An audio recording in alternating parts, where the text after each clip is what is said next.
Hi everyone, welcome to my channel. ఇవాళ నేను తెలంగాణ స్టైల్‌లో తలకాయ ఇంకా కాళ్ళు వండుతున్నాను. సో, చూద్దాము ఎలా వస్తదో.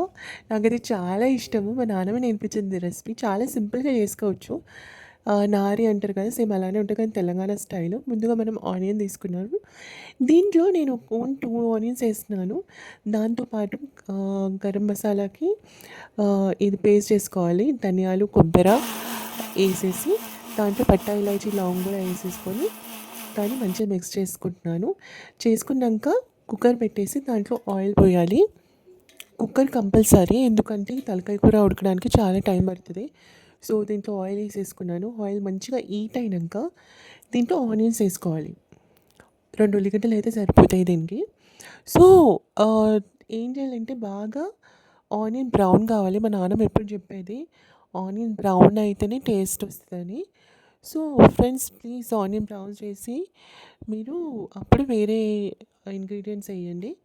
సో ఆయిల్ మంచిగా వేడైంది. దాంట్లో ఆనియన్ వేసేసి మంచిగా బునాయిస్తాను. బునాయించడం అంటే తెలంగాణ స్లాంగ్లో అట్లనే చెప్తారు. సో దీంట్లోనే నేను కొంచెం సాబుత్ గరం మసాలా కూడా వేసుకుంటున్నాను. ఆకు, భోజ్వార్ ఆకు, పట్టా, ఇలాయచీ, సాజీరా. ఇప్పుడు అల్లం వెల్లిగడ్డ పేస్ట్ వేస్తున్నాను ఆనియన్ బ్రౌన్ అయినాక. సో ఆనియన్ బ్రౌన్ అయినాక అల్లం వెల్లిగడ్డ పేస్ట్ వేసుకొని మంచిగా దాన్ని బునాయించుకోవాలి పచ్చివాసన పోయే వరకు. దాని తర్వాత దీంట్లో పసుపు వేయాలి. చూస్తున్నారు కదా, మంచి ఆయిల్ తేలింది, ఆనియన్ మంచిగా ఫ్రై అయింది.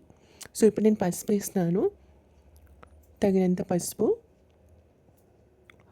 సో నాకు స్పైసీగా చాలా ఇష్టం కాలశూర్మ అంటే.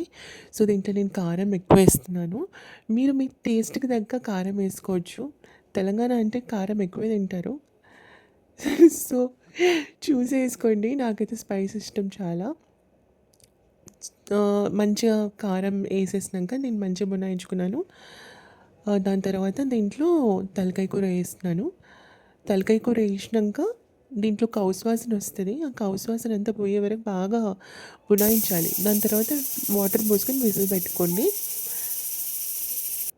సో నేనైతే 5 విజిల్స్ వచ్చే వరకు ఉడికించుకున్నాను. మసాలా కూడా వేసేసాను దీంట్లో, కొబ్బరి గసాల పేస్ట్. సో ఇలా ఫైనల్గా ఇలా రెడీ అయింది. చూస్తున్నారు కదా, చాలా డెలిషియస్గా ఉంది. సో మంచిగా ఇలాంటి రోటీ పెట్టుకొని, కుల్చాలు, హైదరాబాద్లో కుల్చాలు అంటారు దీన్ని. సో ఇలాగ రోటీ పెట్టుకొని తింటే ఉంటుంది మాకే కిరికిరి ఫుల్. నేనైతే ఫుల్ ఎంజాయ్ చేసిన, మస్తు ఉండే. మీరు కూడా తప్పకుండా ట్రై చేయండి. చాలా ఈజీ రెసిపీ, చాలా ఈజీగా అయిపోతుంది. బట్ ఇది షోర్వా, ఇది తలకాయ కూర కాల షోర్వా, ఇది నారి కాదు. సో ప్లీజ్ ట్రై చేయండి తప్పకుండా. బాయ్.